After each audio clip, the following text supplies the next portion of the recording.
Բարեկո Տիկին Մանասյան, շնորհակալություն հրավերն ընդունելու համար։ Բարև ձեզ, ես եմ շնորհակալ։ Տիկին Մանասյան, փորձել ենք այսօր խոսել շատ կարևոր թեմաների մասին, որը անմիջական առնչություն ունի ձեր կառույցի եւ ձեր կատարած աշխատանքի հետ։ Եվ սկսենք թերևս ամենակարևորից։ Օրեր առաջ երեխաների միջազգային պաշտպանության օրն էր, հունիսի 1-ն էր, եւ այնտեղ դուք հնչեցրեցիք շատ կարևոր միտք, ասելով, որ երեխաների պաշտպանությունը ամենակարևոր եւ գերխնդիրն է եւ ձեր կառույցի համար եւ ձեր որպես մարդու իրավունքների պաշտպան։ Տեսեք, մենք ցավոք սրտից շատ հաճախ բախվում ենք հենց այդ խնդրին, որ երեխաները շատ հաճախ պաշտպանված չեն լինում եւ այս քաոտիկ չար աշխարհում, այսպես ձևակերպենք, հենց ամենախոցելին են դառնում։ Հատկապես այն երեխաները, որոնք ունեն ներառականություն, որոնք ունեն հաշմանդամություն եւ մենք ունենք բազմաթիվ դեպքեր, պետու դեպքերը եւ այդպես շարունակ։ Փոքրիկ Տիգրանին, երբ հայրը խեղտամայր արել, ցավոտ թեմաներ են, ծանր թեմաներ են, բայց շատ կարեւոր թեմաներ են։ Այդ ձեր կառույցը ինչ գործառույթ է իրականացնում, որպեսզի կանխի կանխարգելի նման արատավոր երևույթները։ Խնդրեմ։ Նախ շատ շնորհակալ եմ, որ հենց այս կարևոր հարցից եք սկսում, որովհետև երեխաների իրավունքների պաշտպանությունը մեզանից յուրաքանչյուրի համար պետք է լինի առաջնահերթություն, եւ իհարկե դուք էլ նկատեցիք այն հանգամանքը, որ երեխաները խոցելի վիճակում գտնվող խումբ են ներկայացնում ու իրապես շատ հաճախ են նրանք խոցելի, հատկապես նաեւ մեր տիպի հասարակություններում, որտեղ հիմնական ընկալումն այնպիսին է, որ երեխաները որևէ մեկի սեփականություն ունեն կամ ընտանիքի կամ նրանց հետ աշխատող մասնագետների,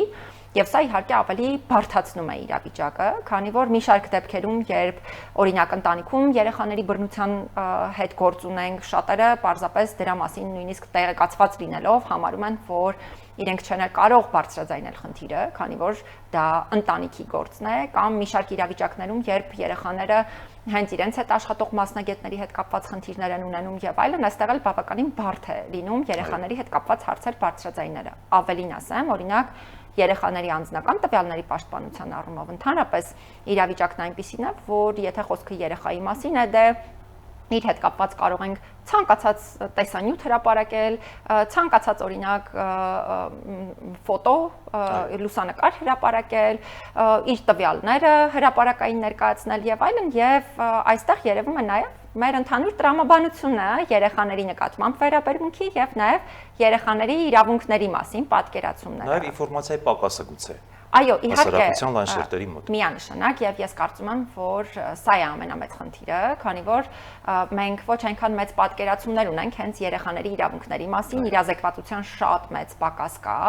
եւ դա է պատճառը, որ մեր ընդհանուր գործառույթը, որն իրականացնում ենք, մասնավորապես մշտադիտարկում ենք, թե ինչպես է Հայաստանի Հանրապետությունում իրացվում ՄԱԿ-ի կոնվենցիան երեխայի իրավունքների մասին, բայց բացի դրանից մենք նաեւ շատ լուրջ իրազեկման աշխատանքներ ենք իրականացնում։ Ու օրինակ, եթե դիտարկենք մեր նախորդ տարվա գործունեությունը, այստեղ պետք է նշեմ, որ մենք միայն նախորդ տարի 1000-ից ավելի երեխա ենք ընդգրկել մեր իրազեկման արշավի շրջանակներում եւ իհարկե բազմաթիվ իրազեկումներ շատ մեծ արդյունք է եւ երեխաները շատ հետաքրքրված են նաեւ այս հարցերով։ Ընդգծեմ նաև, որ մենք ինստիտուցիոնալ միավորներ եւս ունենք երեխաների իրավունքների հարցերով զբաղվելու հետ կապված։ Օրինակ, մենք ունենք Մարդու իրավունքների պաշտպանին առընթեր երեխաների իրավունքների հարցերով հասարակական խորհուրդ, որտեղ ի տարբերություն մեր այլ խորհուրդների ընդգրկված են ոչ թե փորձագետներ, այլ ընդգրկված են հենց երեխաներ, եւ սրա նպատակն այն է, որպեսզի թե նրանց ձայնը լսելի լինի, թե մենք նրանց ներգրավենք իրենց վերաբերելի որոշումների կայացման գործընթացներում եւ բացի սրանից նաեւ իրենք իրազեկված լինեն եւ հետո իրենք իրազեկեն մյուս երեխաներին իրենց իրավունքների հետ կապված եւ հրաշալի արդյունքներ ունենք օրինակ այս մասով մենք ունենք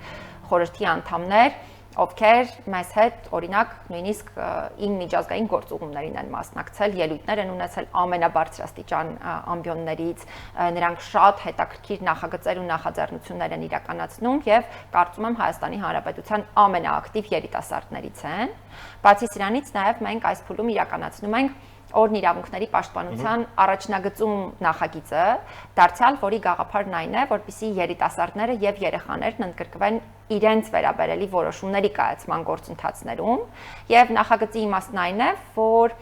մրցութային հիմունքներով ընտրվում են այն երիտասարդները ու երեխաները, ովքեր ակտիվ են, հետաքրքրված են մարդու իրավունքների ոլորտով եւ ուզում են պատասխանատվություն ստանձնել իրենց միջավայրում որևէ փոփոխություն բերելու հարցերում եւ նրանք մի ամբողջ օր անց են կացնում ինձ հետ, իմ աշխատակազմի հետ։ Ապագա պաշտպաններն են, այսպես ասած։ Այո, ոչ միայն ընդ որում մեր աշխատակազմում, այլ նաև նրանք մեզ հետ գալիս են տարբեր հանդիպումների, միջոցառումների, օրինակ մեր մասնակիցը Տիգրանը, մի երիտասարդ ով շատ հետաքրքրված էր Դաունի համախտանիշ ունեցող երեխաների եւ մարդկանց ընդհանրապես իրավունքների հետ կապված հարցերով, ընտրությունների հարցերով եւ ընտրական իրավունքի շատ հետաքրքրված։ Այսինքն դա նաեւ անուղղակի կրթություն է դառնում։ Այո, միանշանակ մենք միասին նույնիսկ այցելել էինք կենտրոնական ընտրական հանձնաժողով այդ օրը եւ հանձնաժողովի նախագահը ներկայացրեց ընդհանուր գործունեությունը, որովհետեւ երիտասարդը շատ էր հետաքրքրված նաեւ այդ հարցերով։ Մի խոսքով հնարավորությունները բավականին մեծ են, մենք նաև մշտադիտարկումներ ենք իրականացնում խնամքի հաստատություններում, դպրոցական հաստատություններում, տարբեր այլ հաստատություններում եւ իհարկե շատ լայն համագործակցություն ունենք տարբեր մարմինների հետ։ Իհարկե հիմա շատ այլ դետալների վերաբերյալ չխոսեմ, որովհետեւ անընդհատ եւ անդադար այս ամենի մասին կարելի է խոսել, ուղղակի մի կարևոր հաղորդագրություն փոխանցեմ մեզ բոլորիս։ Ես մշտապես այդ թվում երեխաների հետ շփումներում ասում եմ, որ երեխաները մեզ իրապես շատ հաճախ չեն լսում, բայց հիանալիորեն ընդօրինակում են, հետևաբար իրապես մեր տեսանկյունից շատ կարևոր է այնպիսի վարքագիծ որդեգրել, որպեսզի նրանք եւս ունենան արժեքային մոտեցումներ, իրավունքահեն մոտեցումներ կյանքի տարբեր բնագավառներին։ Հրաշալի նախաձեռնություններ եք իրականացնում, բրավո իսկապես, բայց նաև տեսեք, ես նշեցի, որ դա նաև անուղղակի կրթություն է եւ երեխաները իսկապես իրենց ցանկություններն են բարձրաձայնում եւ նրանք են թելադրում։ Բայց մենք այստեղ ունենք նաև կրկին խոցելի մի հատված, համացանց կոչվածը, որտեղ այդ սարդոստայնում բազմաթիվ տեղեկատվություններ կան, բազմաթիվ կեղծ տեղեկատվություններ կան, որը շատ հաճախ խանգարում է։ Եվ շատ հաճախ շատ մարդիկ, որոնք բացարձակ չունեն համապատասխան կրթություն, գիտելիքներ, փորձառություն, սկսում են հենց երեխաների իրավունքներով կամ ընդհանրապես մարդու իրավունքների մասին են խոսում, որի կրողը չեն, որ չունեն որևէ բան, պարզապես լսել են այստեղից, այնտեղից եւ ստեղծում են մի հատ իմիտացիոն իրավիճակ, որ մարդիկ շատ մարդիկ հոց բազմություն լսում են նրանց։ Սրա դեմ ինչպիսի պայքար կարող են մղել կամ ինչ պայքար եք մղում, որպեսզի կեղծ տեղեկատվությունը կարողանան տաղանջատեն իրականությունից։ Նշեմ, որ սա շատ մեծ խնդիր է ամբողջ աշխարհում, բայց հատկապես տեսանելի է մեր տիպի հասարակություններում եւ առանձնահատուկ տեսանելի Հայաստանում, որովհետեւ Հայաստանում համացանցը դարձել է ամենօրյա տեղեկատվություն ձեռք բերելու ամենահիմնական աղբյուրը եւ նույնիսկ շատ հաճախ մարդիկ տեղեկատվություն ընդհանրապես չեն ստանում զանգվածային լրատվության միջոցներից, այլ ստանում են համացանցից ու եթե նույնիսկ նրանց հարցնեք, այո, եթե նույնիսկ հարցնեք, թե այս տեղեկատվությունը, որ ստացել եք, ձեռք եք բերել, որտեղից է, որ լրատվամիջոցն է կամ որ դերակատարն է դրա մասին խոսել, ուղղակի կասեն օրինակ Facebook եւ նույնիսկ պատկերացում չեն ունեն այն մասին, թե ում տարածած տեղեկատվությունն են իրենք եւս տարածում եւ դրա կրողը դարձել եւ այս տեսանկյունից ես կարծում եմ, որ Հայաստանում հատկապես այս սոցիալական հարթակների ձևավորումը եւ զարգացումը հանգեցրել է տեղեկատվական քաոսի եւ մարդիկ միանշանակ շատ դեպքերում չեն միմյանցից տարանջատում ապա տեղեկատվությունը օրինակ իրական տեղեկատվությունից եւ այսպես շարունակ։ Եվ նույնը վերաբերում է նաեւ այո մարդու իրավունքներին, որովհետեւ մարդու իրավունքների ոլորտի հետ կապված է ամենօրյա ռեժիմով կարելի է հանդիպել իրապես ապա տեղեկատվություն հանդիսացող մարդու իրավունքների արժեքների հետ ընդհանրապես որևէ կապ չունեցող տեղեկատվության եւ սա ամենավտանգավոր բաներից մեկն է։ Սրա դեմ պայքարելու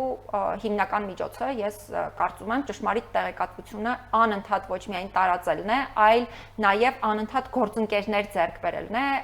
կեղծ տեղեկատվության վերաբերյալ պատկերացումները փոխելու եւ ճշմարիտ տեղեկատվության առնչությամբ գաղափարներ տարածելու ուղղությամբ։ Այս առումով ես կարծում եմ նաեւ զանգվածային լրատվության միջոցները պետք է ունենան շատ մեծ դերակատարություն եւ հնարավորինս շատ տարածեն այն ինֆորմացիան, որը համապատասխանում է այդ թվում մարդու իրավունքների արժեքներին, գաղափարին եւ բովանդակությանը, որովհետեւ հակառակ իրավիճակում մենք կարող ենք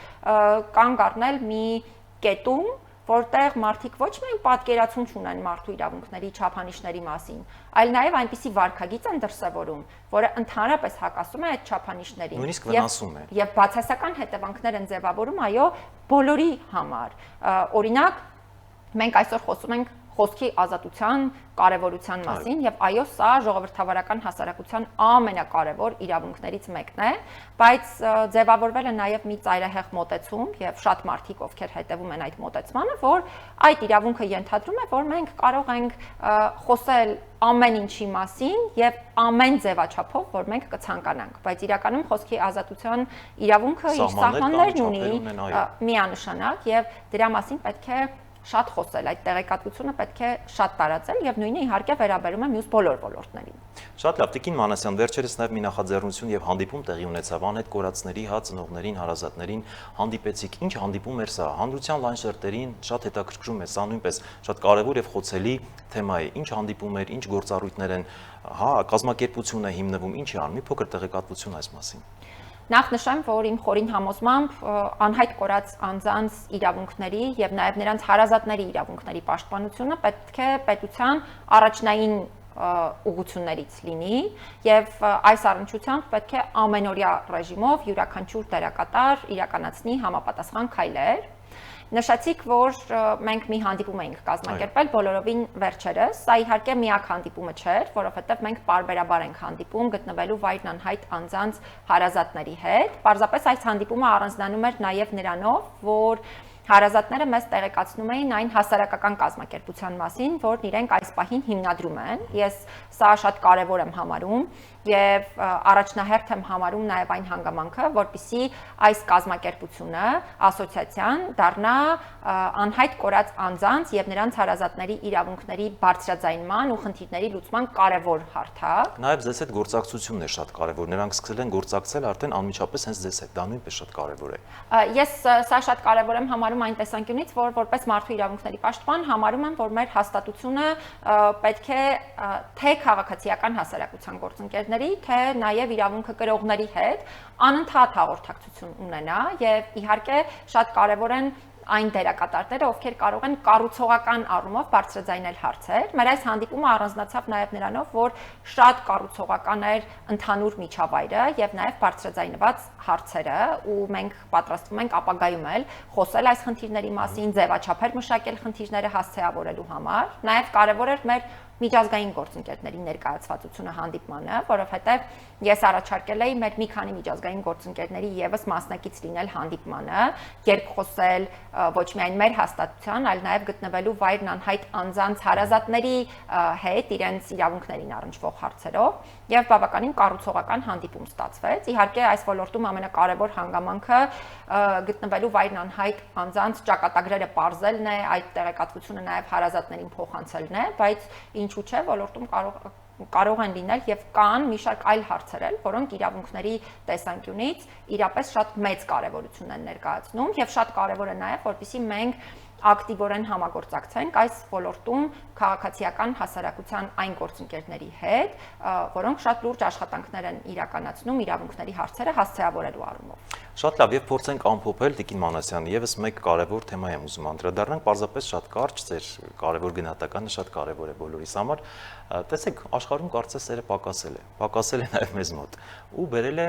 հակառակ ռեակցիան, բերել է ատելություն։ Ատելության խոսքը գեներացված է ամենուր ամենտեղ։ Անհանդուրժողականությունը բոլոր սահմաններն անցել է։ Այ մարդու իրավունքների պաշտպան ինստիտուտը ինչ գործառույթ պետք է իրականացնի, որ գոնե նվազագույնի հասցնի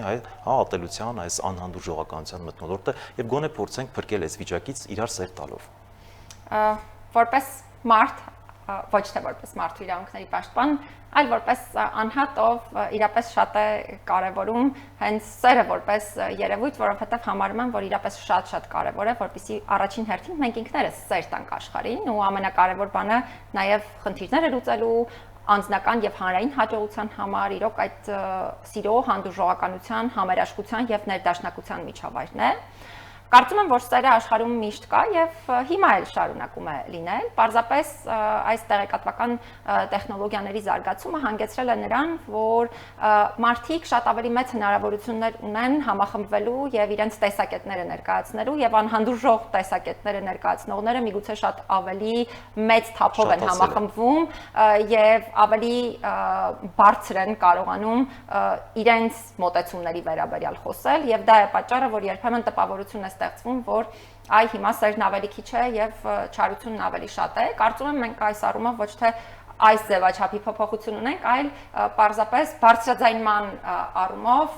որոշակի օրինաչափություններ ունենք, բայց անհանդուրժողականության միջավայրը ես համարում եմ ամենավտանգավորներից մեկը, որ ընդհանրապես կարող է լինել, իսկ դա այո գեներացված է ամբողջ աշխարհում եւ նաեւ մեր հասարակությունում։ Չափազանց մեծ է հենց հանրային անհանդուրժող միջավայրը եւ այս տեսանկյունից ես ոչ միայն հրապարակային եմ խոսում, մենք անընդհատ տարբեր քայլեր ենք ձեռնարկում թե տարբեր խմբերի հետ իրազեկման աշխատանքներ իրականացնելու, թե որոշակի